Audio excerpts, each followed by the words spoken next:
Bueno, muchachos, pues aquí estamos los que estamos. Yo creo que Empezamos. Empezamos, sí. nos ponemos un cafecito y hablamos entre Ya todos. él nos tendrá que hacer muchas preguntas.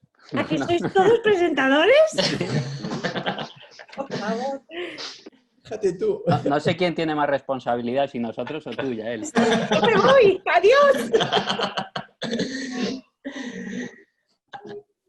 Sí, Bueno, podemos hacerlo como más participativo, ¿no? Quizá. Yo creo que sí. sí, si queréis, sí. Yo creo que Sobre sí. la marcha. Sí, sí. Bueno, ya ves los nombres, a Oriol Torrents, a Miguel Solano y a Luis Granell, que son los que van a presentar el trabajo que han hecho. Con Oriol, bueno, en realidad nos conocemos los tres, quizás más Oriol y Luis les conozco más porque hicieron la formación en Barcelona, Miguel la hizo en Bilbao, pero con Oriol, por ejemplo, hemos tenido un contacto relativamente activo porque me dio por publicar una revista que ya la he cerrado porque las revistas en España no se compran ninguna. Y él publicó dos trabajos, un trabajo al menos o dos, sobre... Hola, Angélica. Mira, tenemos a alguien más. Hola, Angélica. ¿Qué tal? ¿Tu español te va bien? Io sono italiana, quindi capisco un poco. Ok, español. Entenderás bastante. Es que todos los que estamos aquí hablamos español. Angélica, encantada. Perdona per ritardo. No pasa nada. Bienvenida. Bienvenida, sí. Gracias. Estaba presentando un poquito a los que van a presentar el trabajo.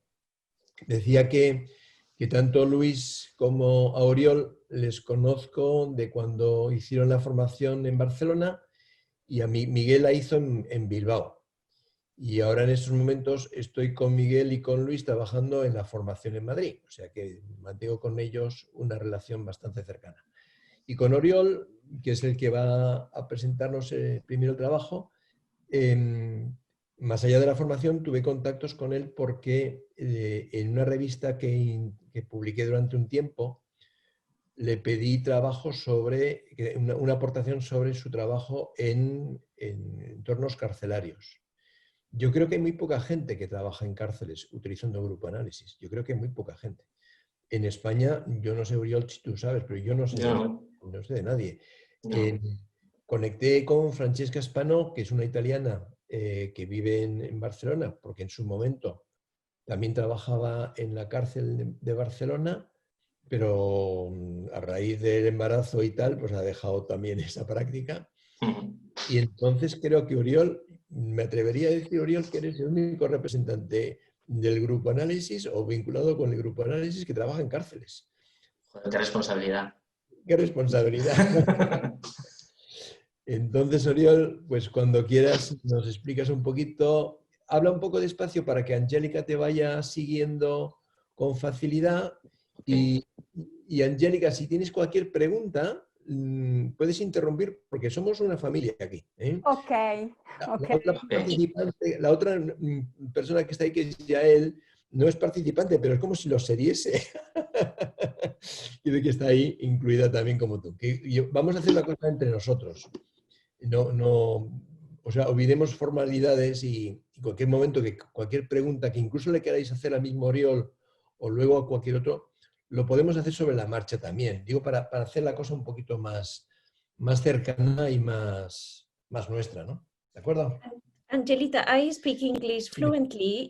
If your English is better than your Spanish, I'm happy to help translating or... Thank you very much. My like. English is not so good, so I have a big problem with the language. But I try to be included despite my English. So thank you, Yael. Angelita, I am. Bueno, pues empiezo, si os parece. Primero de todo, es como, bueno, para mí es un placer compartir este espacio con vosotros. La verdad es que sí que nos conocemos, evidentemente con Luis nos conocemos del grupo pequeño, es como un hermano del grupo Análisis, ¿no? Y contigo, Miguel, evidentemente. Creo que con Miguel Solano me parece recordar que nos conocimos en un congreso de la PAC o Sí. en Bilbao, creo. Sí. Creo recordar. Así que, bueno, que un poco lo que decía al inicio, que es como que es verdad que me siento en familia. Y justamente os voy a hablar de esto, de familias, ¿no? Es decir, de la aplicación de un grupo multifamiliar en un centro penitenciario. Es un proyecto que llevo realizando desde hace ya aproximadamente unos 7 años. Para acercaros un poco a la visión y para ligarlo un poco también con el lema del Congreso, es el grupo multifamiliar, yo lo interpreto como un instrumento comunicativo. Y el lenguaje, que no el idioma, es la emoción, a través de la vinculación que se produce en los participantes. He estructurado la sesión con 5 partes. Una primera parte que sería explicar un poco desde dónde parto. Una segunda que sería la hipótesis de por qué el grupo multifamiliar puede tener sentido en este espacio. Un tercer punto son vivencias de prisión, tanto de internos como familias, para ubicarla, cómo hay una necesidad de ello. Señalar 4 tipos, también en la cuarta parte señalar los tipos de comunicaciones que hay dentro de prisión y por último un poco fenómenos observados que muchos de vosotros conocéis, pero que, bueno, que le dan sentido a la aplicación de este espacio. ¿De dónde parto? Que es el primer punto. Trabajo en un centro de salud de atención a drogodependencias dentro de un centro penitenciario. Y una vez al mes nos encontramos con personas que están en grupos semanalmente. Al mes nos encontramos con sus familias. Las condiciones del servicio es evidentemente confidencial, con lo cual garantiza la fiabilidad del grupo, crear un espacio fiable.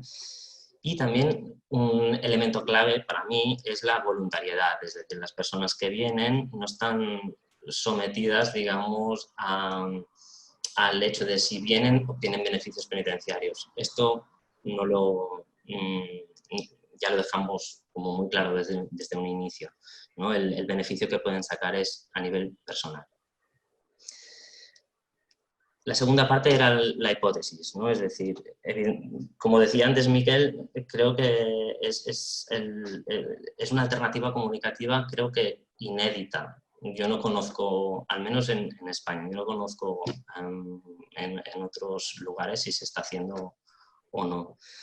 He buscado y me parece que no, pero bueno, podría ser evidentemente que se me escapara.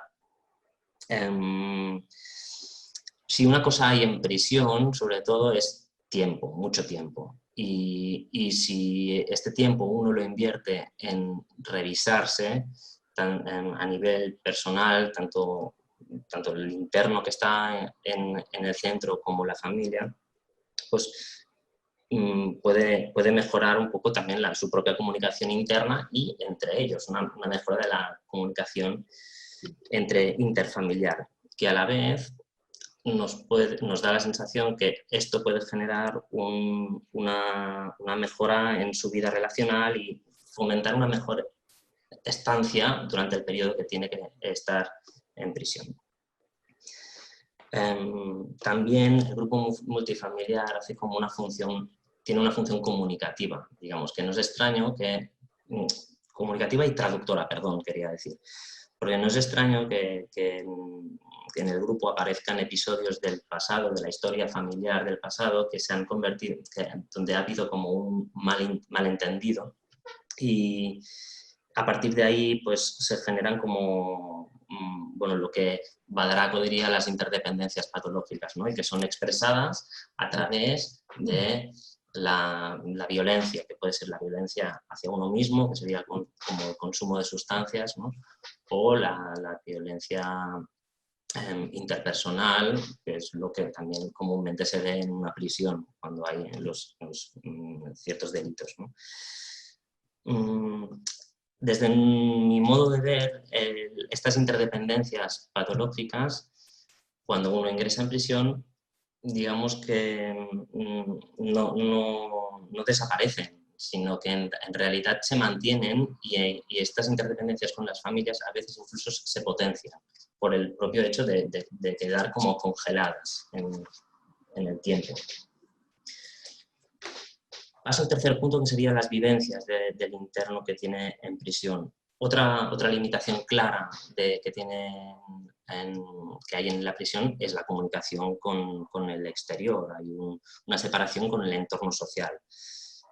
Y aparte, también hay una comunicación muchas veces como de baja calidad dentro del centro penitenciario. Esto, por ejemplo, lo describe García Borés, que es un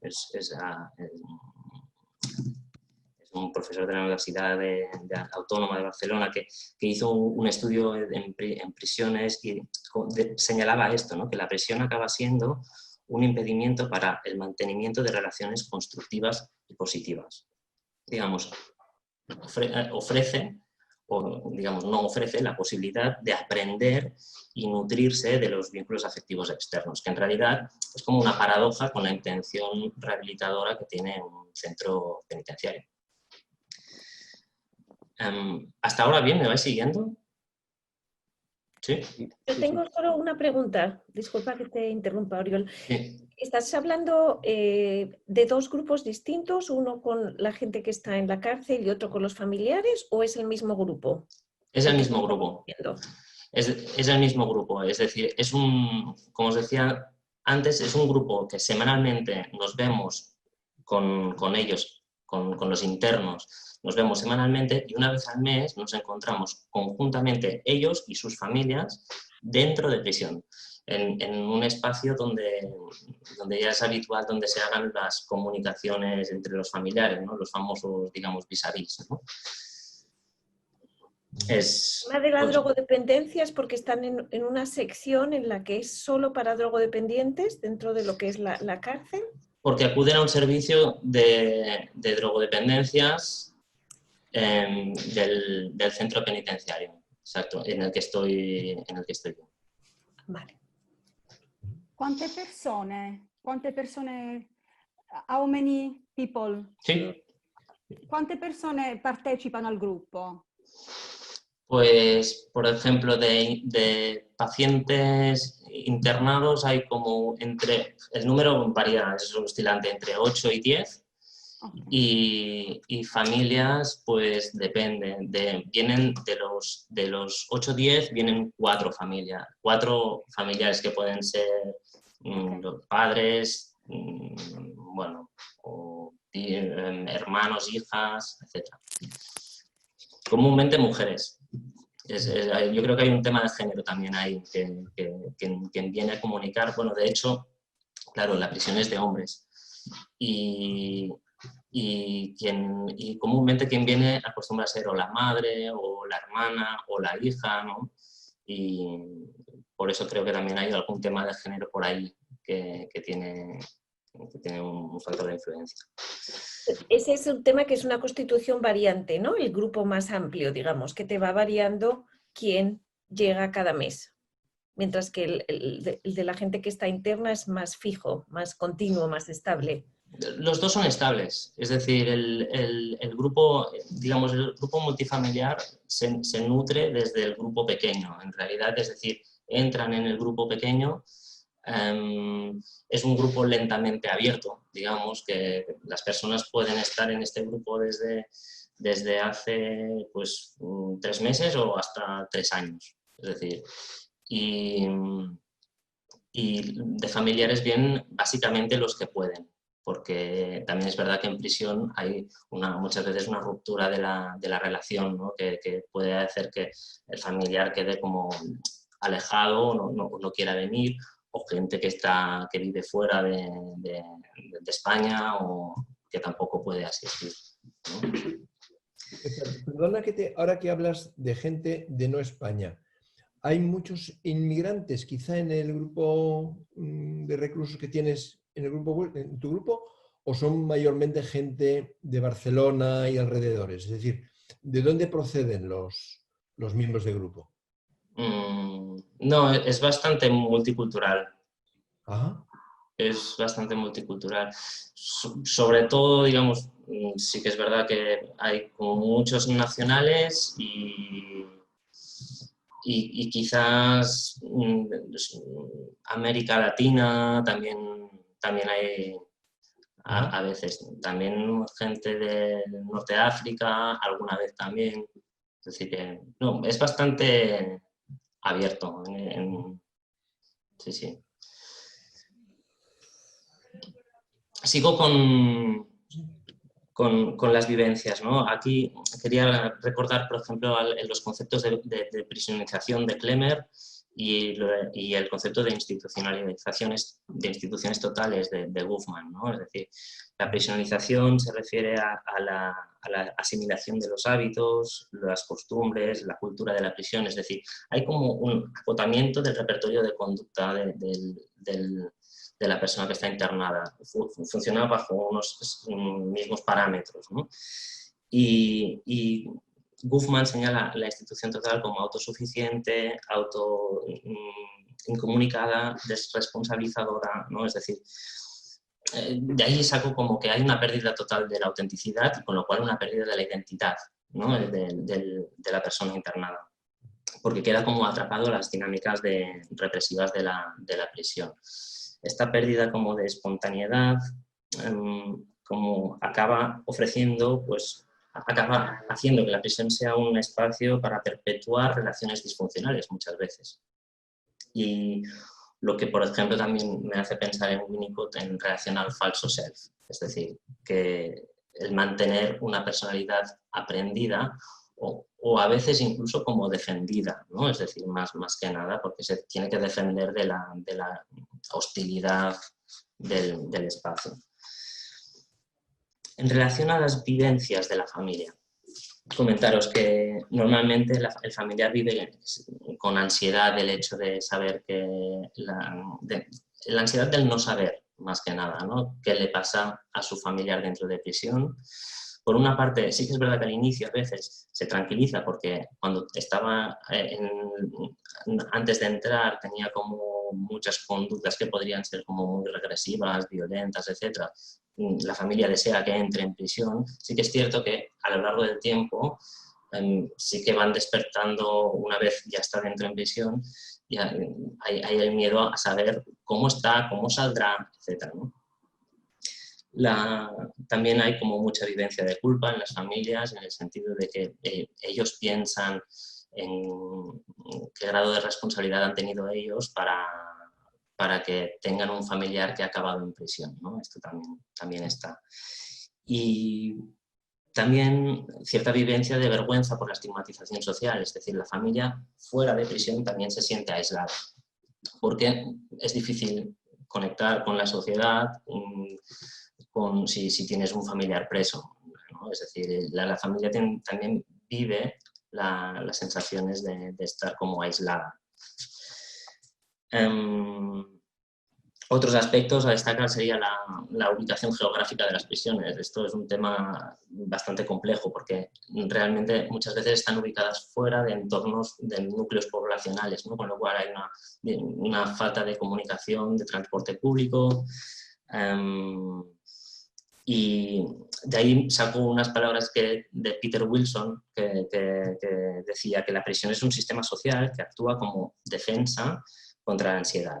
Es decir, que si no tengo la prisión delante, evito el coste de pensar que puedo ser una posible víctima, ¿no? Entonces, como la sociedad lo esconde, en cierto modo. En este punto, ya voy por el cuarto punto, que sería los tipos de comunicación, que en realidad no me voy a extender, porque hay varios, es decir, la carta, teléfono, el telefonillo, los vis-a-vis, pero que si hubiera tiempo sí que estaría bien como dedicarle espacio, ¿no? Para hablar, pero prefiero como resumir, porque al fin y al cabo son espacios que realmente ellos ahí se comunican, pero emocionalmente no se ven, es decir, son espacios tremendamente utilitaristas, ¿no? Es decir, utilizo a los familiares para para tema de dinero, de gestionar temas de abogado, etc., ¿no? Entonces, ahí no hay comunicación, solo hay una utilidad del espacio. Entonces, claro, acaban siendo como relaciones muy superficiales, relaciones como muy negacionistas, ¿no? Es decir, no sé, donde realmente no hay espacio para poder hablar de aquello que no puede ser hablado. Con lo cual el grupo multifamiliar es como puede ser muy útil porque tú generas espacios para poder hablar de ello, ¿no? ¿Hemos recibido una persona nueva Sí. Una persona más. Sí, pero no estoy segura si puedo. Puedes, de momento puedes estar. ¿Estás?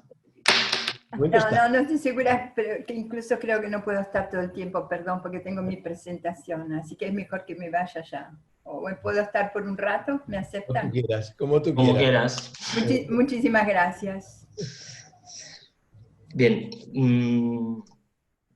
También es verdad que nos encontramos muchas veces, ¿no?, que el interno, estando en prisión, no dice mucho, no habla de cosas con su familia, de lo que ocurre dentro, para no preocupar.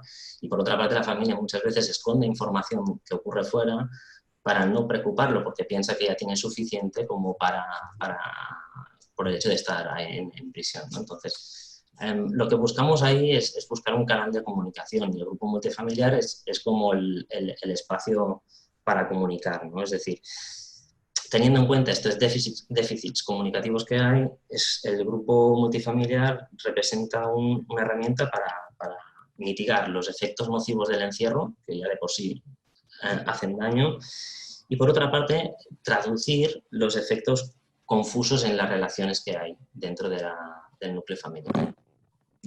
Y a partir de aquí ya paso al último punto, que es el de los fenómenos que he observado dentro de prisión, que muchos, bueno, pues es lo que os decía, que seguro que vosotros ya conocéis, ¿no? Es el tema de las interdependencias vinculantes, de los modos, que son los modos como se han construido la relación los familiares.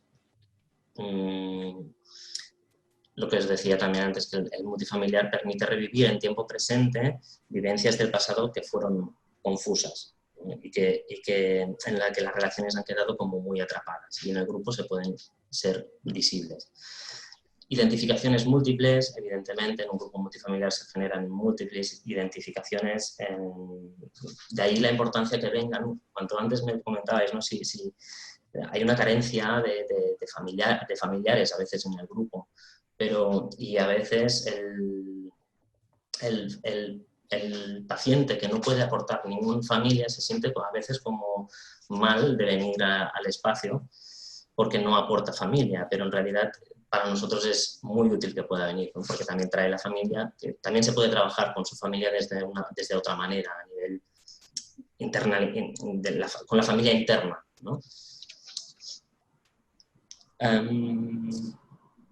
También otros fenómenos que se producen es miedos, el miedo a la libertad, lo que os decía también antes, el miedo a la libertad que tienen tanto interno como familia. El hecho de que se puedan ver y que se puedan comunicar estos miedos también hace que vivan el proceso conjuntamente. Pensad que la familia muchas veces tiene la foto de la persona que antes de entrar en prisión, y tienen miedo que vuelva a salir el mismo, ¿no? Entonces, si tú facilitas un encuentro y que puedan ver el proceso y los cambios que todos unos van haciendo, bueno, puede que la salida sea menos digamos, menos dolorosa.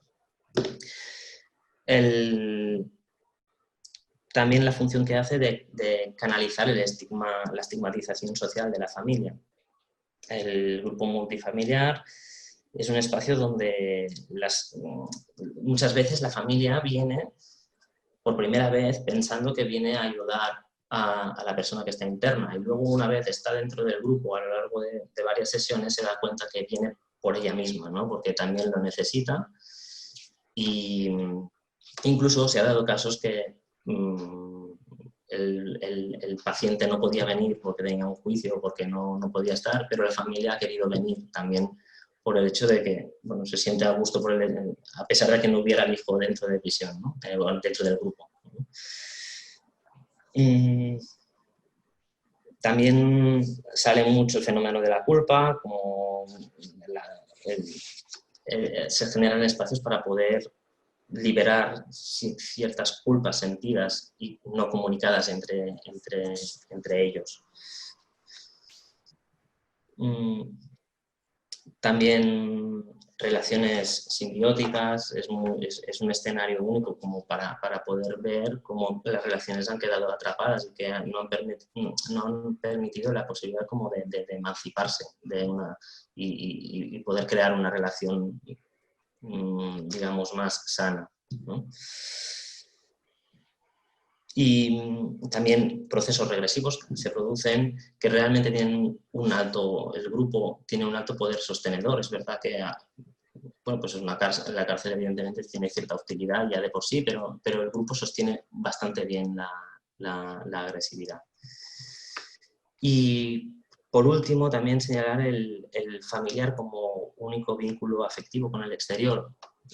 Estas son cosas que nos han ocurrido, como que antes os decía, normalmente tiene siempre un familiar al grupo multifamiliar, pero al cabo de un tiempo y de estar en el grupo, despierta la curiosidad a otros familiares que tenían la relación dañada con el interno y se acercan al grupo multifamiliar, ¿no? Es decir, como digamos que el cambio que ven en el familiar representante despierta las ganas de también participar del encuentro. Y por último, señalar 4 conclusiones que desde nuestro modo de ver, pues el grupo ofrece una alternativa comunicativa muy potente y diferente a las que hay en cárcel, que los efectos que tiene es facilitar, crear un espacio facilitador para poder disminuir el daño de la relación, los efectos nocivos del encierro y sobre todo traducir aspectos confusos de la relación. Y nada, simplemente destacar que la violencia la visualizamos, que es muy presente en prisión, la violencia, o es muy latente en prisión muchas veces, hay mucha agresividad latente. Es el resultado de la gestión interna de los vínculos patógenos construidos dentro de la dinámica familiar, aspectos que pueden ser sometidos a análisis en un espacio multifamiliar. Y nada, simplemente ya finalizo agradeciendo un poco a las instituciones que han permitido un poco poder desarrollar este proyecto, a los coterapeutas que he tenido durante todo este tiempo, ¿no? Porque entre ellos alguien conocido por Luis, que es a Noemí, y por Miquel también, Noemí Aznar, que empezamos conjuntamente y que luego he seguido con un compañero, con Raúl Jiménez, que también me ha ayudado muchísimo a seguir desarrollando el proyecto.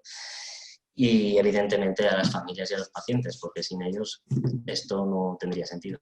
Así que muchas gracias y luego ya, no sé si luego hacemos preguntas o si queréis hacer ahora, como queráis. Muy bien, muy bien, muy bien. Yo, hombre, para no pasar a otro ya y hacerlo un poquito más suave y hacerlo un poquito más familiar, cuando hablabas de la prisionización, que es un término que tú y yo hemos tenido un pequeño lingüístico, y respecto a las aportaciones de Goffman, pensaba en 2 cosas. Por un lado, en relación con el lenguaje, es decir, ¿qué elementos del lenguaje de la prisión modifican aspectos del lenguaje del interno?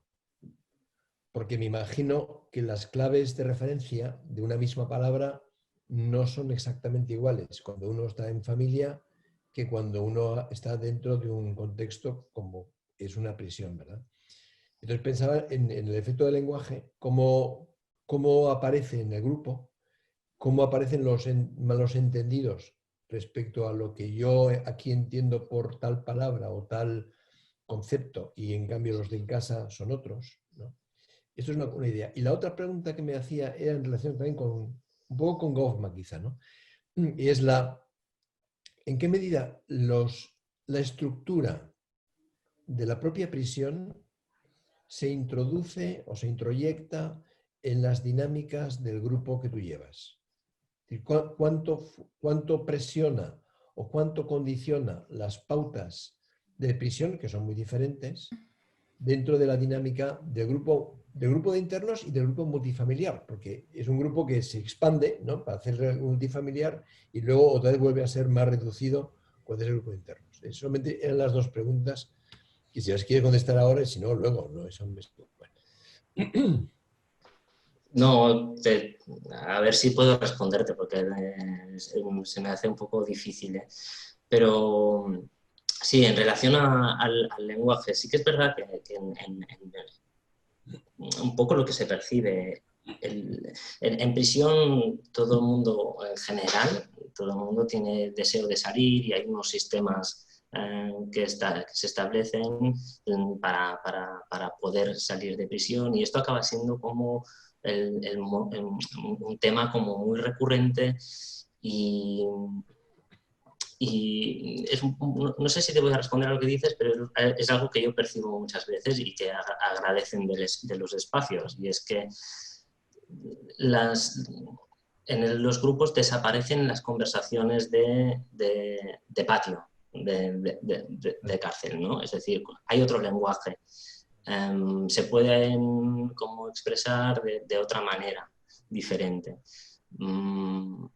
Por ejemplo, también hay mucha tendencia a idealizar o a utilizar un lenguaje de idealizar el futuro, hablar de gestas del pasado delictivas que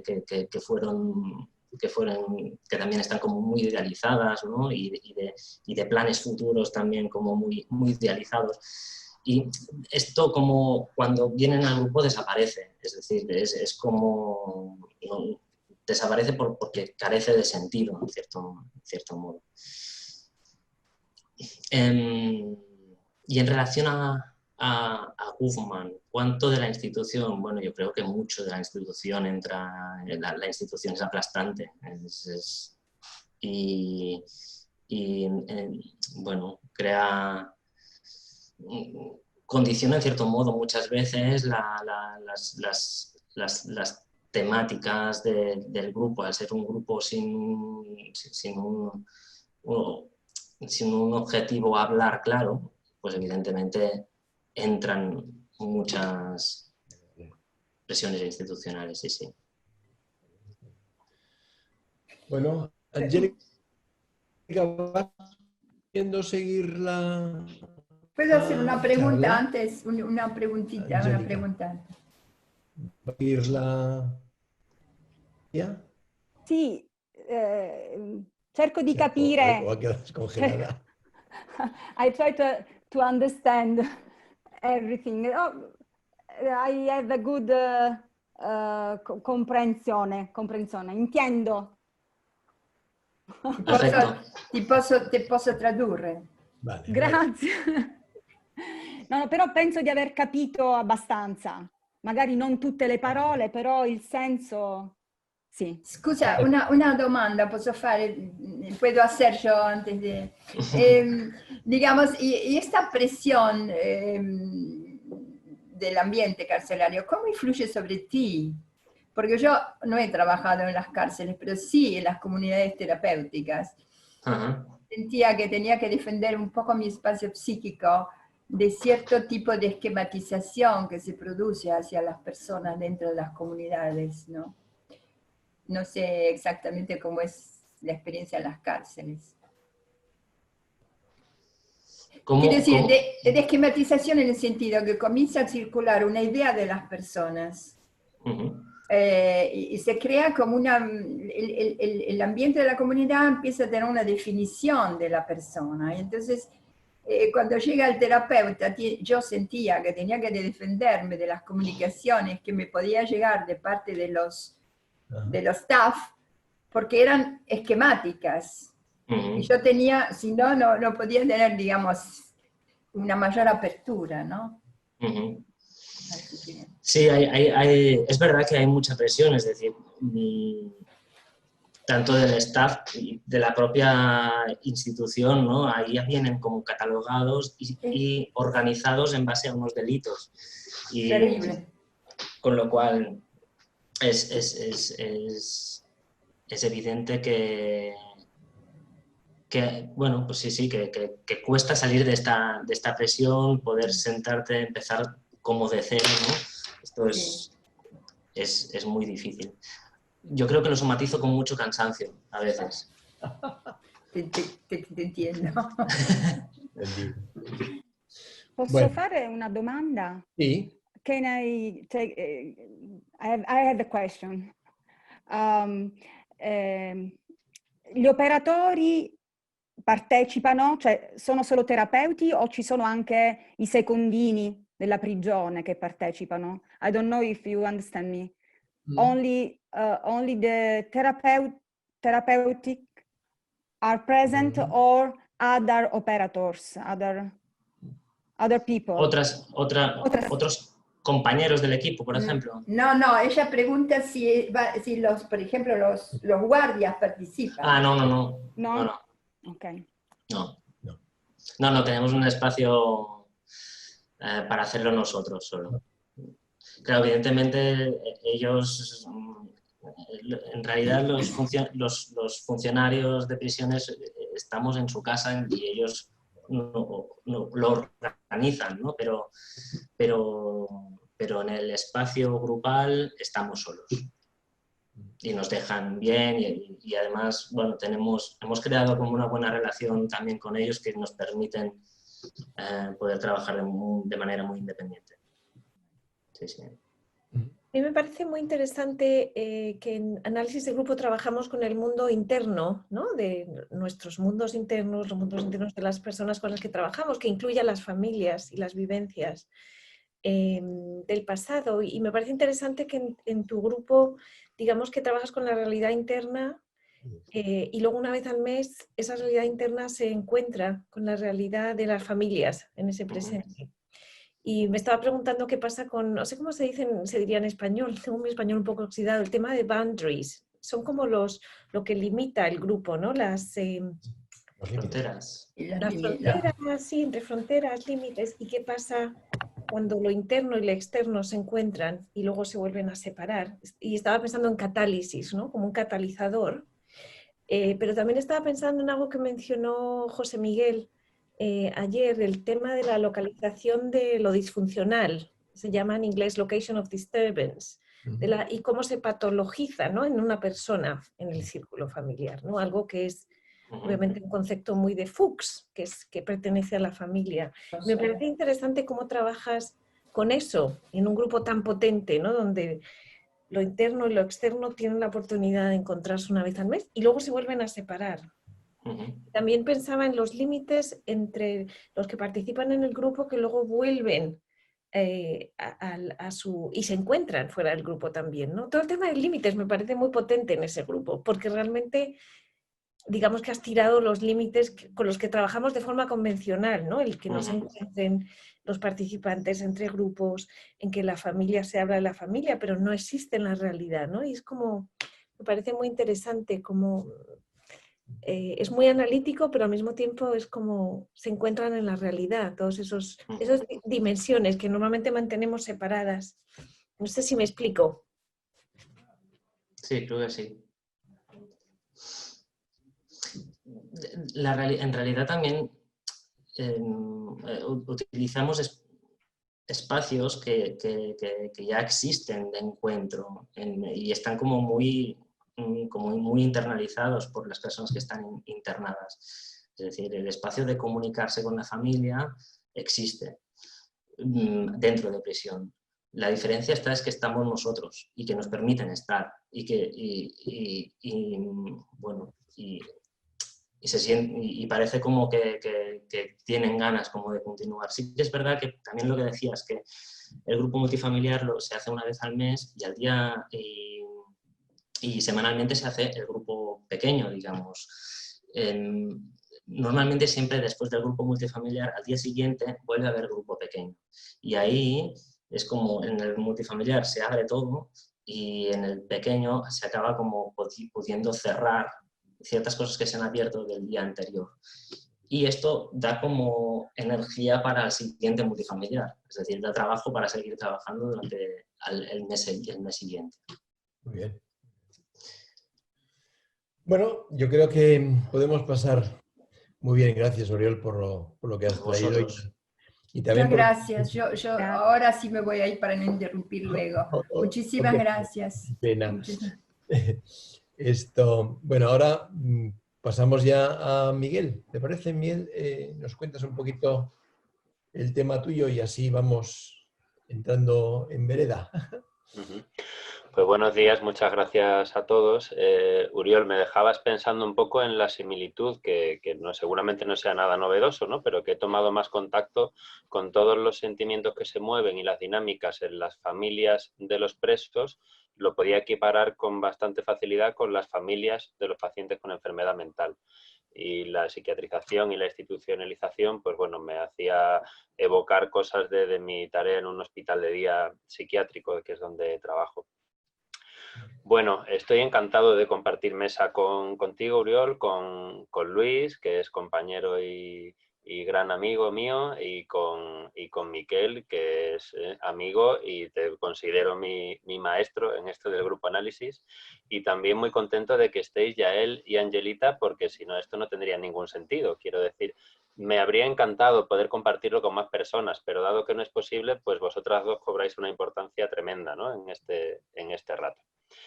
Bueno, durante los próximos minutos os voy a hablar de un trabajo que he titulado Análisis de la ecoterapia en una experiencia grupal iniciática, y he realizado una reflexión tiempo después. ¿Qué quiero decir con esto? Pues que al final de mi formación en grupo análisis realicé el trabajo fin de máster sobre la conducción en ecoterapia, que también vinculaba un poquito con cómo has terminado tú, Uriol, digamos agradeciendo a tus coterapeutas, ¿no? Lo baso en una experiencia de un grupo de psicoterapia. Casi 10 años después de esta experiencia, he revisado aquel trabajo y he encontrado las dificultades a las que nos enfrentamos no solo en lo concerniente a la ecoterapia, sino también en el ámbito institucional, en la situación transferencial o, por ejemplo, en los elementos antigrupales. En aquel momento no reparé en muchos aspectos que hoy en día sí que me parecen fundamentales para comprender la experiencia. Trataré de abordar en los próximos minutos pues, la complejidad que implica la conducción en ecoterapia y trataré de reflexionar acerca de las oportunidades que ofrece, pero también las dificultades que aparecen, ¿no? Yo esta presentación, este trabajo, lo entiendo como una ocasión de valorar mi propio trabajo con una mirada de crítica constructiva desde la distancia que dan los años y la perspectiva también de una mayor experiencia clínica y una mayor formación. Y pretende pues, poder entrar en debate y servir de ayuda quizá pues, para conductores que recién comienzan su andadura profesional. Unas palabras acerca de la ecoterapia. Sabéis que es el estilo de conducción en el cual hay dos o más terapeutas compartiendo esa labor de conducción. Desde el principio de mi formación como psiquiatra, cuando entraba en grupos como observador, yo ya veía ventajas de compartir esa experiencia de la conducción, también la responsabilidad del grupo, y pues traigo la imagen pergeñada por Miquel Suñer, ¿verdad?, de que el vehículo para conducir en ecoterapia pues sería más un tándem. La ecoterapia nos permite desdoblarnos en la función conductora, que uno de los dos pueda estar más implicado emocionalmente en una secuencia grupal y el otro quizá pues hacer más una observación de la dinámica del grupo al completo. La imagen total que tendremos del grupo también es más completa porque cada miembro percibe cosas diferentes, ¿no? Y se puede conformar una imagen con más matices. Nos permite también dirigirnos la una al otro y poder decirnos cosas y mostrar de forma constructiva que podemos tener desavenencias también. Creo que nos protege, o a mí al menos lo hace, contra los puntos ciegos que tenemos todos los profesionales en determinados ámbitos, ¿verdad? Y en definitiva, trabajar acompañado también disminuye la inseguridad, sobre todo de principiante. paso ya a comentaros un poquito, a encuadrar la experiencia clínica de la que voy a hablaros. Una compañera psiquiatra me invitó al proyecto que estaba ella ideando. Ambos trabajábamos en consultas externas de una clínica privada. Atendíamos a pacientes en consulta individual que provenían de distintas compañías aseguradoras y pensamos en hacer el grupo con pacientes de nuestras consultas individuales. Eran pacientes diagnosticados de trastorno de ansiedad o trastorno de tipo depresivo, no graves, no en crisis ni en situación aguda, pero que aunque hubieran mejorado no terminaban de recuperarse, tenían una sensación de estar estancados en su vida, y mi compañera pensó en hacer un grupo de estilo interpersonal con una comprensión dinámica de las situaciones de los pacientes. Ambos estábamos finalizando nuestra formación del máster de psicoterapia grupo analítica.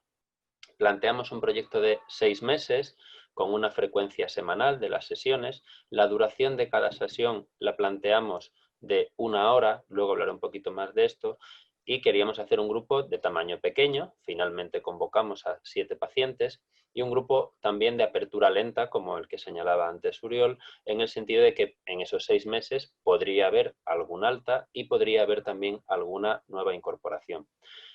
Decidimos hacer una reunión postgrupo después de cada sesión para hablar de lo que había pasado, y la verdad es que tuvimos bastante apoyo institucional porque el director médico de la clínica nos apoyó en el proyecto y encontramos una ubicación adecuada en un despacho grande de la clínica, ¿vale? De este primer planteamiento, ¿qué aprendizajes hemos podido sacar con el tiempo? Pues creo que nos pudo la ansiedad del principiante. Y esto creo que está concretado en ese temor a la duración de cada sesión.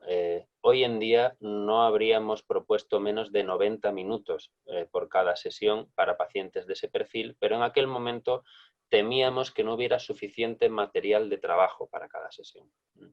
En cuanto al tamaño grupal, hoy en día habríamos convocado entre 10 y 12 miembros, porque creo que siempre hay que contar con abandonos en las primeras sesiones de un grupo, y además, de manera natural, hay ausencias en cada sesión por citas médicas, problemas de última hora, resistencias, suele haber ausencias, ¿no? Entonces, si partimos de un número muy pequeño, hay mayor riesgo de que alguna sesión no se celebre, cosa que nos sucedió en este grupo, como ahora relataré.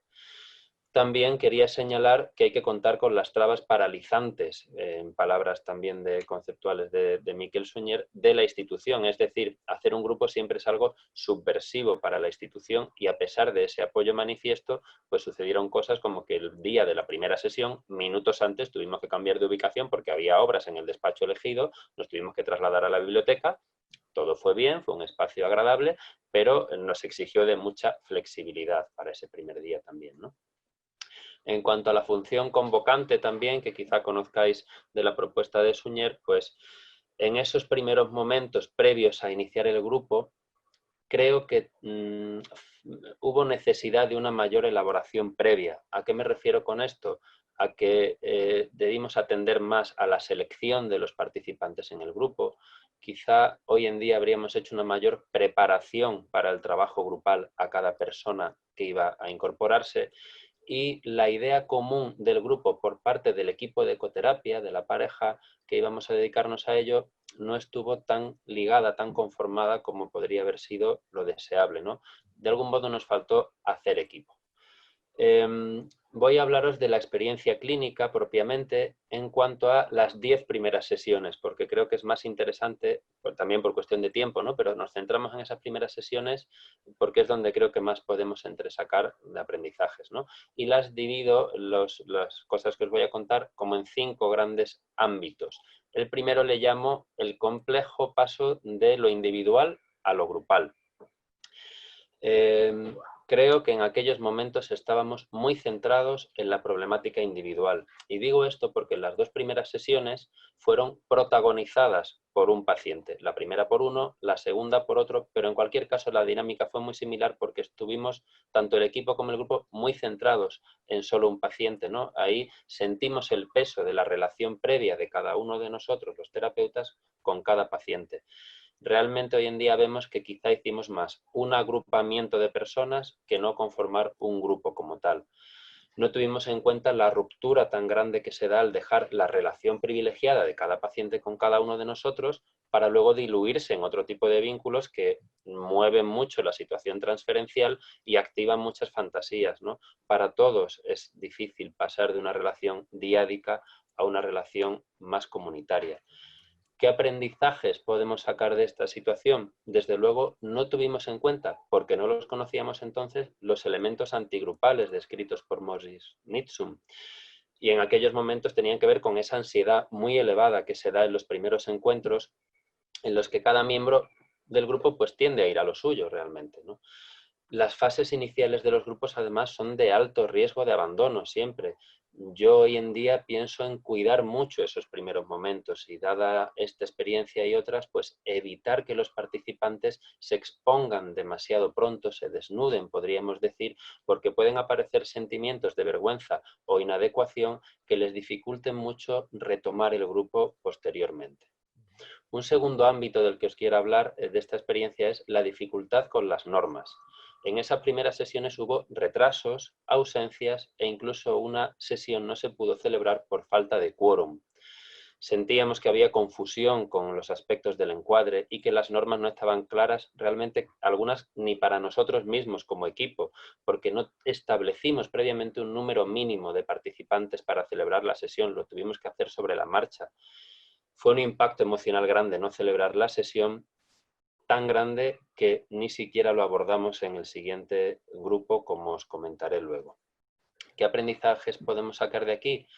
Uno importante que no tuvimos en cuenta en su momento, que los conductores formamos parte del grupo tanto como los pacientes y lo que nos sucede a nosotros tiene que ver también con lo que sucede en el grupo hasta el punto de que en alguna ocasión llegamos muy al límite de la hora o con un pequeño retraso los propios conductores, ¿no? Se actuaban aspectos no verbalizados. También nos pesó mucho ese miedo ante la fantasía de desintegración del grupo. Otro ámbito del que os quiero hablar es el de las discrepancias en la conducción en coterapia, ¿no? Un ejemplo claro, la conducción divergente. Por ejemplo, uno de los dos hacía preguntas más directas a un paciente, estábamos centrados en poder entresacar más de ahí, mientras el otro coterapeuta pues hacía una apertura de las cuestiones más a una reflexión general del grupo. Esto lo trabajábamos en las reuniones de posgrupo, pero igualmente nos daba miedo generar ahí un bloqueo, una confusión en el grupo. En aquellos primeros momentos, pues tirábamos mucho de nuestros conocimientos teóricos de entonces, ¿no? Por ejemplo, nos agarrábamos a las fases del desarrollo del equipo de ecoterapia que proponen los autores Dugo y Beck, que hablan de 9 fases. Las 3 primeras son crear un contrato, formar una identidad, que nosotros nos veíamos en ese punto. Construir un equipo es la tercera, ¿no? En cualquier caso, de esta situación, ¿qué aprendizajes os puedo trasladar? Pues que realmente en aquellas primeras sesiones, desde luego, estábamos haciendo más tratamiento individual en grupo. Hoy en día habríamos tenido mucha más atención a la interrelación que se da entre todos, a las configuraciones que se pueden dar entre algunos miembros y, desde luego, al grupo como un todo, ¿no? Por otra parte, cuando uno está empezando, creo que es más fácil tender a ese riesgo de quedarse, por así decirlo, atrapado en el manual, en la teoría, ¿no? Con lo cual perdemos naturalidad, perdemos espontaneidad, que son muy necesarias para crear un buen clima de trabajo grupal. En definitiva, hay que construir un equipo de trabajo, pero que haga trabajo en equipo. No solo me refiero a la pareja coterapéutica, sino también a todo el grupo. Un cuarto ámbito del que quiero hablaros es el de la rivalidad en la pareja de coterapeutas. Lo ejemplifico con una cosa que me pasaba a mí en aquellas primeras sesiones. Yo tenía la necesidad de hacer un cierre en cada sesión, como decir yo la última palabra. Supongo que me daba algún tipo de autoridad, o eso me creía yo, ¿no? Lo trabajamos en el posgrupo y yo le reclamaba de algún modo a mi compañera que ella también hiciera ese cierre a veces. Yo no quería parecer, por una parte, como el terapeuta malo que siempre era el que cerraba las sesiones, ¿no? Daba cuenta de una competitividad entre nosotros. ¿Qué podemos aprender de esto? Pues desde luego hay que atender siempre a la lucha por el liderazgo en un equipo de ecoterapia y puede darse un sentimiento de desplazamiento entre los coterapeutas. ¿Qué es importante en esta situación? Desde luego valorar lo que no hicimos en aquel momento, toda la situación transferencial, la de cada paciente hacia cada uno de nosotros, la de cada paciente hacia el equipo de coterapia, en este caso como pareja, y también la de cada uno hacia el grupo como un todo, ¿no? Y por supuesto, la contratransferencia de cada uno de nosotros hacia el grupo, hacia cada miembro. Y también la relación entre nosotros como coterapeutas, ¿no? Como veis, esto es de una complejidad tremenda. Quinto y último ámbito del que os quiero hablar en esta experiencia de las primeras 10 sesiones, la necesidad... Quedan 3 minutos 4, ¿eh? Vale. La necesidad de control. Veíamos que después de aquella primera sesión que no se celebró, hablábamos más del allí entonces que del aquí ahora. No hablamos de que no se celebró la sesión. También nos quedamos tan impactados que tuvimos una participación menos activa por parte del equipo, lo cual generó una participación más activa por parte de los pacientes. En aquella sesión que no se celebró hicimos una intervisión, compartimos dudas y temores, nos cuestionamos mi compañera y yo el uno al otro, hablamos sobre el compromiso y desde entonces hubo más situaciones en las que uno de los dos se implicaba más y el otro se quedaba un poquito más de ancla para poder observar la situación y entramos en un baile en la coterapia en la que intentábamos estar más acompasados. Desde luego la menor intervención de los profesionales facilitó la de los pacientes como aprendizaje, ¿no? Es un trabajo inicial necesario que hay que tener previo al inicio en la constitución de la pareja, pero también se da un proceso de co-construcción de la pareja, de co-conducción, ¿no? Elaborando lo que sucede. Paso ya a comentar algunas conclusiones. Creo que para trabajar como terapeuta grupal hay que transmitir honestidad y si trabajas en coterapia, pues no solo te ven los miembros del grupo, sino también tu compañero que trabaja contigo, que tiene unas expectativas hacia ti, igual que tú las tienes hacia esa persona. Cuanto más auténticos podamos ser, mejor va a ir todo, ¿no? El compromiso no es solo racional, técnico, sino también emocional.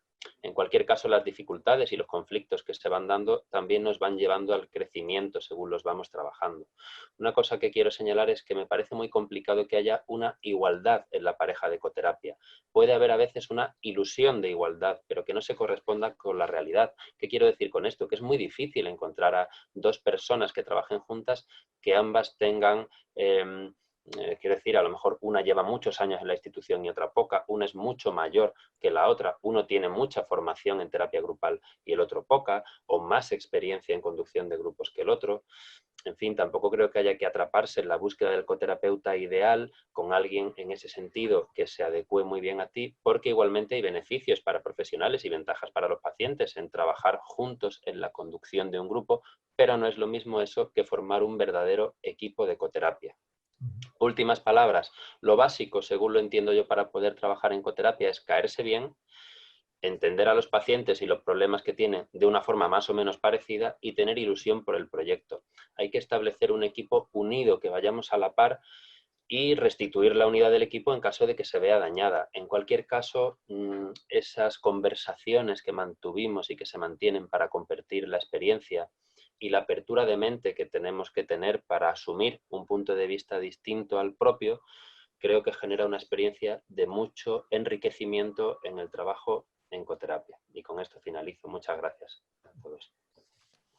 Muy bien, muy bien. Fantástico, Miguel. Andamos un poquito justitos de tiempo porque también Luis quiere hacer su aportación.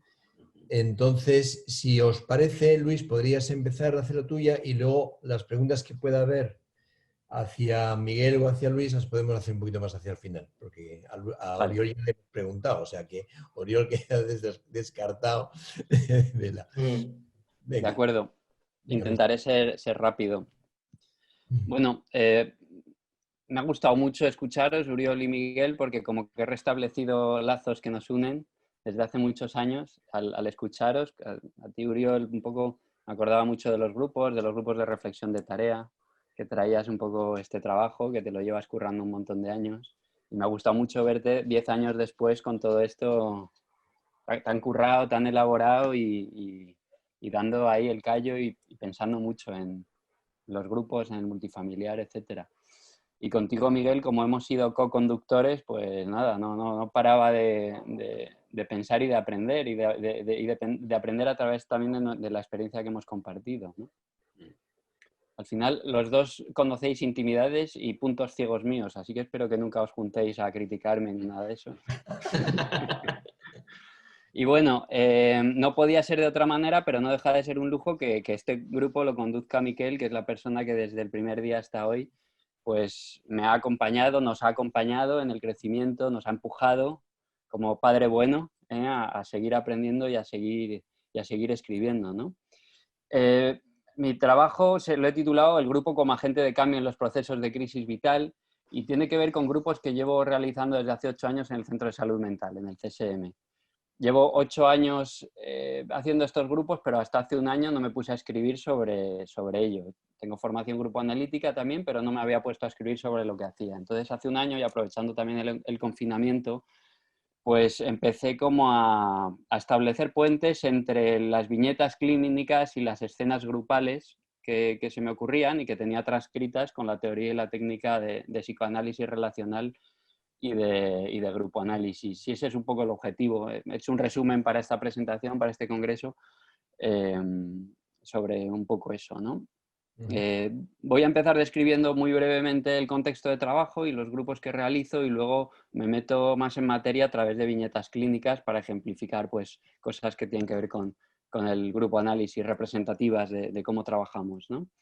El Centro de Salud Mental pertenece a la Red de Salud Pública de la Comunidad de Madrid, en el que trabajo, y es un centro multidisciplinar de evaluación y tratamiento ambulatorio de problemas de salud mental, que funciona además como centro neurálgico de la red porque se coordina con la atención primaria, servicios sociales y el resto de dispositivos como hospitales de día, unidades de ingreso, etc. Más del 90% de las derivaciones vienen de atención primaria, de los médicos de atención primaria, y un tanto por ciento mucho más bajo pues, por parte de otros especialistas de la interconsulta, ¿no? Algunos de nosotros trabajamos desde una perspectiva de salud mental comunitaria y tratamos de poner en marcha estrategias y recursos que engloben todo el contexto social, no reducirnos simplemente a nuestras versiones técnicas, terapéuticas, que están tendentes un poco a quedarte en tu despacho e ir viendo un paciente detrás de otro, ¿no? Esto cada vez es más difícil, ¿no? Porque hoy y en aumento progresivo exponencial recibimos una gran mayoría de derivaciones de cuadros adaptativos, ansiosos y depresivos, llamados bajo el amplio espectro de trastorno mental común, poco explicativo, ¿no? Como diferenciándolo del trastorno mental grave, que de eso no hablaré tanto hoy. Y el tema es que la demanda social individual para estos pacientes con problemas de ansiedad, depresión, con problemas de crisis vitales, va cada vez más dirigida a pedir y encontrar recetas que nos hagan sentir mejor, rápido y pronto, ¿no? Ya sea en la línea farmacológica como en las intervenciones psicoterapéuticas cortas. Al final esto nos coloca de algún modo a los profesionales en la exigencia de disfrazarnos en algo así como dispensadores de felicidad, ¿no? Decía antes Miguel que es subversivo en este contexto, cada vez más hacer grupos y más aún ahora en el COVID que nos los ha frenado todos, ¿no? Por lo menos a mí, los grupos. Pero desde una perspectiva comunitaria, relacional y grupo analítica, creemos que esos síntomas se enmarcan siempre en un contexto interpersonal y social y que tales cuadros, muchas veces disociado de ellos, se evidencian problemas graves en la comunicación con los otros, con el contexto. Eso nos lleva a pensar en la psicoterapia de grupo como una herramienta apropiada y eficiente para asistir a todo ese conglomerado de personas que está sufriendo emocional y sintomáticamente procesos de crisis vital, ¿no? No atendemos tanto, atendemos a los síntomas, pero intentamos enlazarlo con los procesos vitales que están viviendo las personas, que muchas veces son derivados de cambios, de rupturas, de duelos personales y familiares, laborales, etc. Entonces, estos son grupos dirigidos principalmente, aunque no me gusta hacer muchas diferenciaciones diagnósticas, para trastorno mental común, es decir, no trastorno mental grave, donde los tratamientos para este tipo de pacientes van más dirigidos a lo institucional, a la red de salud mental más amplia, ¿no? ¿Qué trato de observar en la fase de evaluación individual, donde yo ya tengo metido mi esquema de grupo, de que quiero ir, de que el tratamiento debe ir dirigido hacia los grupos en este tipo de pacientes? ¿Qué indicadores tengo que pueden provocar una buena derivación al grupo? Porque antes del grupo muchas veces hay que hacer un trabajo individual que a veces es largo y extenso, ¿no? Pues he pensado que me fijo en 4 niveles. Uno sería el nivel de sufrimiento psíquico individual en relación al cuadro sintomatológico y que al final es con lo que viene el paciente, ¿no? Igual que uno va al traumatólogo diciendo que le duele la rodilla, pues el paciente viene diciendo que tiene ansiedad y que quiere reducir esa ansiedad, o que no duerme, o que, ¿no? El segundo nivel sería el grado de conflictividad relacional que el paciente verbaliza, que muchas veces cuesta que lo verbalice, ¿no? Está mucho más en lo sintomático.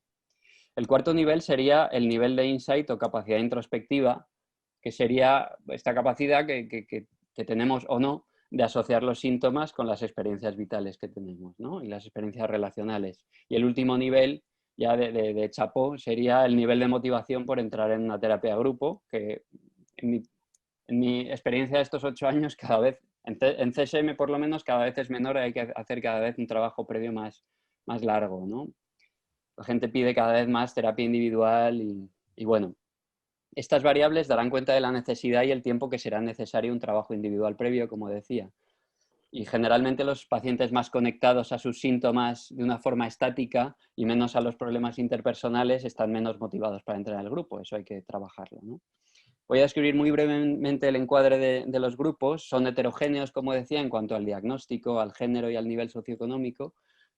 Pero sí tenemos una cierta homogeneidad en cuanto a la edad, porque pensamos que eso puede facilitar la pertenencia, la identificación al grupo de pertenencia, ¿no? Tenemos un grupo de adultos jóvenes de 18 a 35 años y un grupo de adultos de 35 a 65. Los grupos duran 1 hora y media de duración, son quincenales y son semiabiertos, un poco como decía también Uriol. Siempre lo consultamos con todo el grupo y lo tratamos de decidir con ellos y solemos hacer como 2 entradas en el curso que va de octubre a junio. Una suele ser como por Navidad, como entradas trimestrales, y otra por Semana Santa, ¿no? De entradas de nuevos miembros. Tratamos siempre en la medida de las posibilidades. Yo siempre he tenido la suerte de poder trabajar en coterapia y de tener una persona que observe y que transcriba residentes o estudiantes, etcétera. Bueno, ¿qué queremos conseguir en estos grupos? El principal objetivo es que los individuos, los miembros, mejoren, que se reduzca su sufrimiento. Y para eso intentamos que el grupo tenga, en resumen, 3 características: que funcione como un laboratorio interpersonal que reproduzca la trama relacional de los miembros. En palabras de Miquel Sunyer, dado que las dificultades emergen en la comunicación con los demás, el grupo es un espacio en el que pueden emerger esas dificultades y abordarlas. Tiene la ventaja de que en este lugar se van a poder visualizar las fuerzas que ejercen los demás miembros sobre cada uno para paralizar o dificultar el desarrollo de cada quien. Además, vamos a intentar que el grupo sea un espacio de apego seguro y fiable para alcanzar una mayor confianza y gratificación. En general, los miembros, los pacientes vienen con poca satisfacción y poca gratificación por los encuentros grupales familiares fuera de consulta, y vamos a intentar que el grupo se convierta en un espacio reflexivo que favorezca la actitud mentalizadora, de alcanzar una mayor capacidad de sentir y expresar emociones y poder pensar sobre ellas, ¿no? ¿Cómo llevamos esto a la práctica? Bueno, antes de profundizar en aspectos técnicos, voy a citar a Grotham, que dice, porque resume en un párrafo lo que yo voy a comentar después, en cierto modo, ¿no? Mientras que el individuo debe luchar principalmente para integrar su inconsciente en su consciente, los miembros del grupo deben aprender a establecer una red de comunicaciones. Esta es la diferencia principal entre la terapia individual, el psicoanálisis individual y la grupal. Ahora voy a hablar, acompañándome de 2 viñetas clínicas, de aquellos elementos teóricos o técnicos que, habiendo evolucionado desde el psicoanálisis clásico hasta el relacional interpersonal o el grupo análisis, creo que son importantes y son importantes para mí, son representativos para mí a la hora de conducir. Estos 4 vectores o variables son del análisis de la transferencia a la situación transferencial, del allí entonces al aquí ahora, del analista neutral al conductor inserto en la matriz grupal y, por último, de la interpretación a la traducción. Empiezo por la transferencia o la situación transferencial. Para el psicoanálisis relacional, la transferencia del analista, de esto también han hablado mis compañeros, la transferencia del analista entra dentro del intercambio clínico. Es decir, la transferencia no sería tanto la proyección del paciente hacia el analista, que también, sino la actualización de experiencias relacionales vividas tanto por paciente como por analista en el aquí y ahora del encuentro analítico. Pero ¿qué pasa en el contexto grupal, donde hay muchas más personas? Grotham diría que habría 3 tipos de transferencia: hacia el conductor como padre, hacia los miembros como hermanos, y hacia el grupo como madre temprana. Esto estaría más cerca de una versión del grupo análisis más ortodoxa, pero desde una visión más radical, según Dalal, deberíamos incluir la transferencia también de los elementos sociales. En palabras otra vez de Suñer, el grupo ocupa un puesto intermedio entre lo individual y lo social. Por una parte recibe elementos transferidos desde el sujeto y por otro los elementos transferidos por lo social. En esta línea, Fulks acuña el término de situación transferencial que englobaría la situación compleja que se da en todo el grupo en la que todos los miembros inevitablemente están transfiriendo sus experiencias previas, sus patrones relacionales y se actualizan incesantemente en cada movimiento del grupo, transformando al grupo y siendo los miembros transformados por el grupo a cada momento. Esto nos reconcilia, digamos, nos une un poco a la idea del aquí y ahora, ¿no? Los terapeutas de formación analítica en algún momento siempre hemos creído que es necesario enseñar todas las heridas mentales, que el paciente enseñe todas sus heridas mentales para poder sanar. Desde el psicoanálisis relacional, esa no sería la única manera, y el grupo análisis, de poner en juego nuestros patrones relacionales en el presente de la psicoterapia. De hecho, en ocasiones no es más que una resistencia sólida, donde nos podemos pasar años y años, ¿no? El psicoanálisis relacional subraya como primordial analizar la interacción presente entre el analista y el paciente. El diálogo analítico es una continuada interacción, dice Koderk, en el cual uno y otro se influyen mutuamente. El partido siempre se juega en el aquí y ahora, aunque estemos hablando del pasado. Además, el propio grupo provoca que los miembros no estén tan preocupados por llevar a la sesión todo aquello tan preparado. La situación T empuja a poner en marcha todos esos recursos y defensas que tienen en su vida real, ¿no? Una vez un paciente que llevaba simultáneamente en individual y grupo me decía: al grupo me iba fatal al principio, era mucho más frustrante al principio para mí, porque no podía hablar de lo que yo creía importante. Y sin embargo he aprendido mucho de él, de cómo me comporto con los demás y saber por qué me comporto así. En todo caso, lo que deberíamos lograr es que el grupo se embarque en un viaje de ida y vuelta que va de los aspectos históricos al aquí y ahora grupal y viceversa, de forma que los elementos del allí entonces van siendo alimento para pensar lo que ocurre aquí y que lo que nos pasa aquí nos ayuda a entender y resignificar las experiencias pasadas. Bueno, voy a describiros, voy a leer una viñeta clínica se compone de una serie de escenas ocurridas en el grupo de adultos que realizamos durante este año hasta que tuvimos que frenarlo. En la primera sesión, por primera vez en mi vida, y un poco empujado por mi coterapeuta, que es maravilloso, ¿no? Decidimos dar al grupo la posibilidad de decidir de forma conjunta las reglas de el encuadre. Yo estaba temblando, nunca lo había hecho. Me pareció un experimento arriesgado, pero bueno, pensé que siendo un grupo de pacientes no graves, de más de 35 años, podríamos hacernos cargos de ello y la angustia no nos paralizaría. Y bueno, salió bien. Prácticamente el debate democrático ocupó intensamente el grupo durante 2 sesiones. Nosotros, los conductores, ayudamos a clarificar, organizar la información que iba saliendo y facilitar el intercambio de opciones. En casi todos los aspectos, el grupo pudo decidir con cierta facilidad. La confidencialidad, el aviso previo si no se podía asistir, el respeto por el otro. Sin embargo, nos enganchamos en torno a la puntualidad. ¿Cuánto tiempo le podremos otorgar al que llega tarde para entrar en grupo? Hubo un intenso debate donde se polarizaron 2 opciones, no dar más de 10 minutos o dar al menos 15. Pudimos estar toda la sesión con los 5 minutos. Finalmente, la concesión de los menos estrictos decantó la balanza hacia no permitir entrar a nadie que llegue más de 10 minutos tarde. Álvaro, que se había presentado al grupo haciendo gala de su rectitud y criticando duramente la falta de compromiso social que abunda hoy en día, había conseguido imponer sus razones. En cambio, Miguel había estado prácticamente toda la sesión callado, con dificultades elevadas para colocarse a un lado de la balanza del debate. Convocamos la siguiente sesión, 2 semanas después. Asisten todos puntualmente, salvo Miguel. Tampoco había avisado que no vendría o que llegaría tarde. Comenzamos la sesión y llega 13 minutos tarde, Miguel. Toca la puerta, abre levemente la puerta con expresión de angustia y decepción, sin atreverse a pronunciar palabra. El grupo tampoco expresa nada. Nos miramos los conductores. ¿Qué hacemos? Que alguien diga algo. ¿Quién es el representante de la ley aquí? Les pregunto que qué creen que deberíamos hacer, mientras Miguel permanece de pie junto a la puerta sudando. Álvaro, el recto, Le pide que pase y se siente. El resto callan. Les preguntamos que por qué hemos actuado así si los límites eran otros. Pablo dice que no se sentiría autorizado a decirle a nadie que se vaya, que esos deberíamos ser nosotros, y manifiesta enfado hacia nosotros, los conductores, como si no estuviéramos ocupando nuestro lugar. Álvaro, con dificultades, afirma que le dio pena, Álvaro el recto, el que había puesto la regla de los 10 minutos, que le dio pena y que en otro momento del grupo comienza a reconocer que tiene mucho lío con los límites, que está harto de que le tomen el pelo y que necesita recordarse que es un tipo fuerte y duro, que decide. Miguel se lamenta, se siente culpable y atrapado. No sabe qué le ocurre, manifiesta que él no quería llegar tarde, pero siente que fácilmente estropea las cosas y que acaba no siendo lo que los demás esperan de él. Esta escena no llama la atención por el nivel de catarsis o de intimidad en el grupo.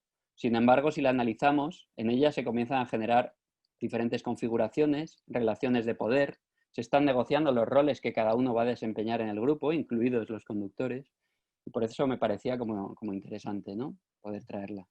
Podemos observar cómo la situación transferencial se modela a partir de actuaciones conjuntas de cada uno de nosotros. Creamos una escena peculiar y específica y a la vez eso que creamos nos transforma. Permitir que ocurra facilita finalmente que los miembros puedan reflexionar también sobre sus patrones relacionales del allí al aquí, ¿no?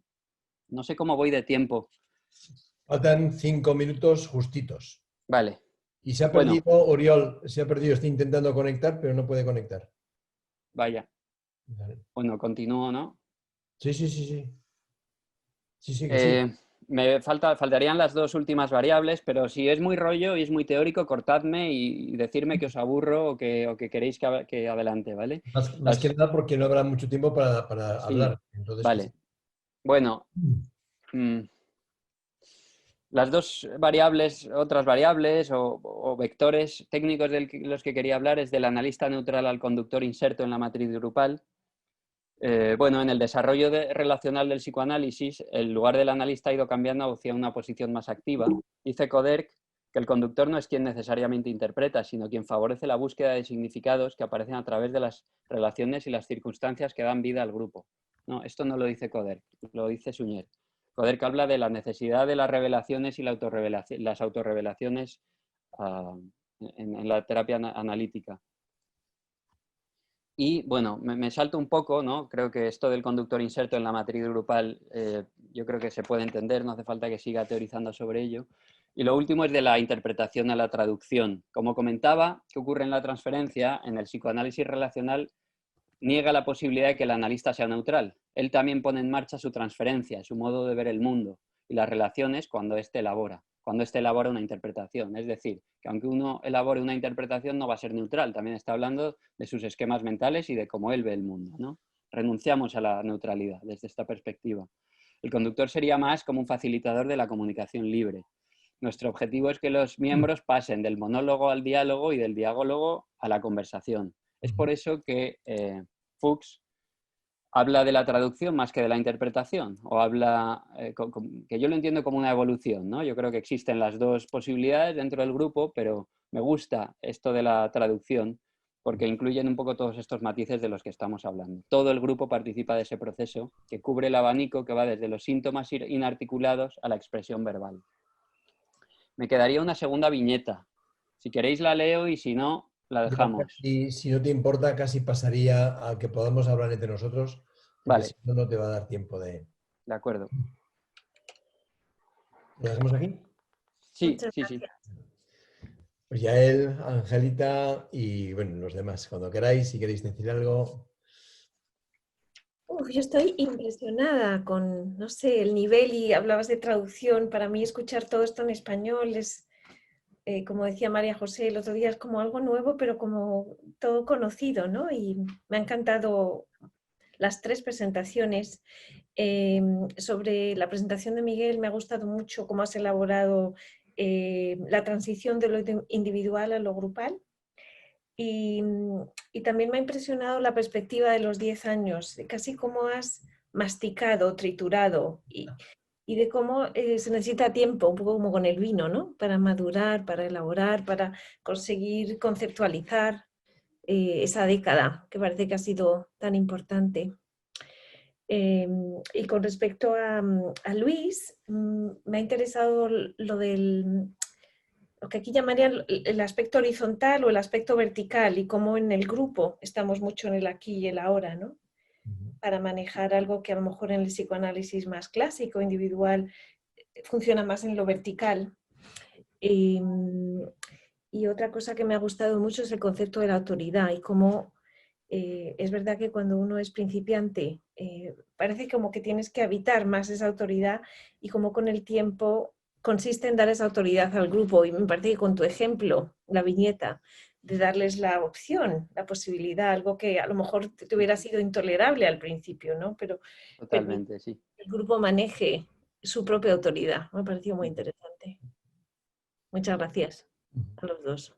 Muchas gracias a ti, Yael. Gracias. Ha desaparecido el otro. No sé si está la otra persona o se ha ido. Es que se le ha estropeado el ordenador y no puede conectar. Está reiniciándolo, pero que no puede. Bueno, intentará conectarse, pero bueno. Muchas gracias, Yael. Vi volevo ringraziare perché è stato molto interessante. I thank you because it is very interesting for me. I was thinking about, do you understand me if I speak in English? Okay. I have a bad English, so sorry. I was thinking about two themes, power, who have the power into the group, and rivalidad, competition in co-therapy, and to have trust in the capacity of the group to build a matrix that take care of them, that curare, togliere sofferenza, no? I think that for me, that I'm a therapist, useful to think what Fuchs said about the therapist as a first servitore. Al servizio del gruppo. Okay. But it's not easy. No. It's not easy to permit that people takes power in take care of them and of the other one. And the competition between co-therapists is very hard. We need always dialogue, and trust in the other. But the group is a social. I think that is a social situation where everyone can learn how to admit the competition and resolve. No, if we can. And I thank Oriol because I work as a supervisor in therapeutic communities where we do the group multifamiliar groups, and there were many similar things with the situation of the therapeutic community that are often like a prison.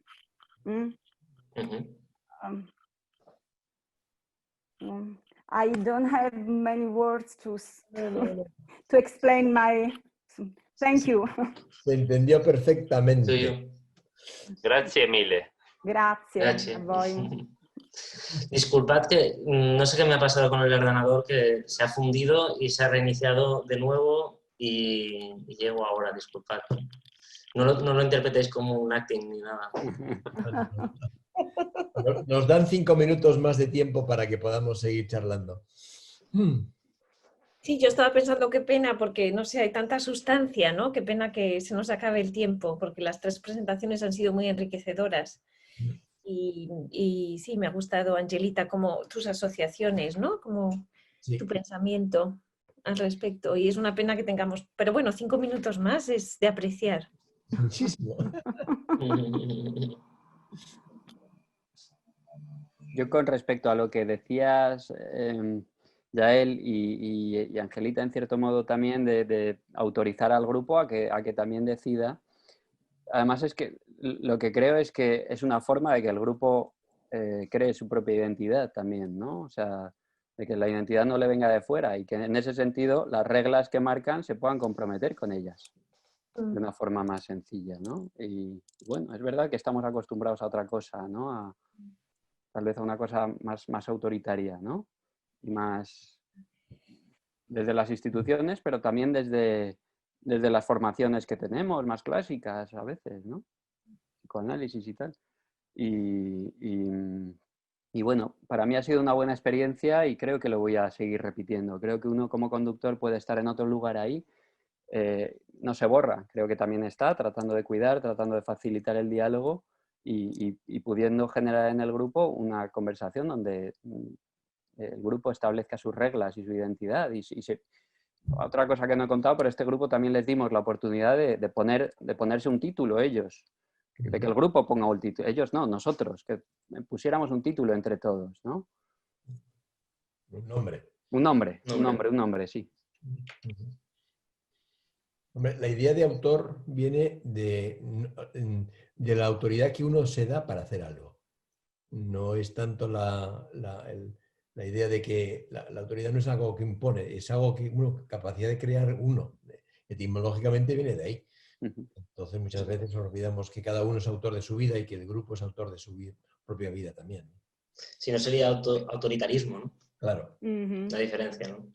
Claro, claro. Pero mi experiencia en grupos es que es muy difícil que el grupo tome el protagonismo y que es un camino lleno de obstáculos y sobre todo en las primeras fases del grupo. El grupo exige que el conductor del grupo asuma la autoridad y que lidere.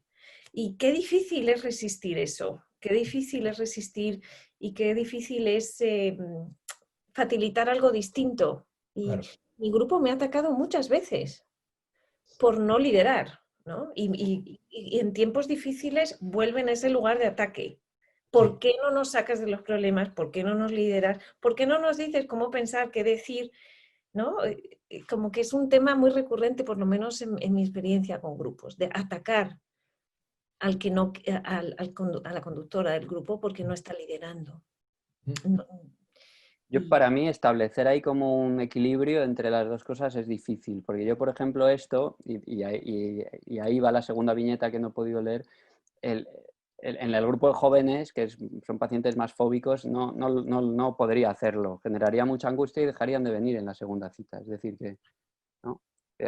Pensando en el supuesto de dependencia de Bion, pero también un poco tenemos que modularnos al grupo a veces, ¿no? Y a veces tenemos que ser más directivos con determinados grupos, sobre todo al principio, porque si no la angustia también es paralizante, ¿no?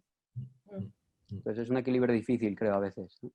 Donde uno tiene que tener ahí también como mucha intuición, no sé, tiene que estar percibiendo el clima grupal, ¿no? Que es algo más tácito, no sé, más implícito. Sí. Yo os agradezco a todos que hayáis estado aquí, a Angelita, a Yael también, y a la que se fue, que sí, no ha podido estar más tiempo, pero bueno. Y evidentemente agradeceros tanto a Oriol, a Miguel como a Luis las aportaciones que habéis hecho. Ya sé que me vais a decir que vengo a hablar de mi libro, pero es que en este libro están parte de vuestras aportaciones. Es decir, tanto la de Miguel como la de Oriol, hay algo de lo que habéis hablado que está ahí, ¿no? Y eso es algo que habéis contribuido también vosotros a crear, lo cual, bueno, siempre es agradable, ¿eh? Que muchísimas gracias por venir, Angelita y Yael. Encantado de haberte conocido, haberos conocido aunque sea a nivel virtual, ¿no? A ver si hay alguna otra ocasión. ¿Perdona? Que vengan otros encuentros, ¿no? A ver, y más físicos y más reales y no aparentes, ¿no? Bueno, vamos a tener que cerrar la sesión aquí porque ya es la hora y hemos pasado 5 minutos que nos han dado de premio. Muchísimas gracias a todos. ¿De acuerdo? Gracias. Gracias. Gracias. Grazie. Muchas gracias. Ciao. Adiós. Adiós. Ciao. Gracias. Ciao.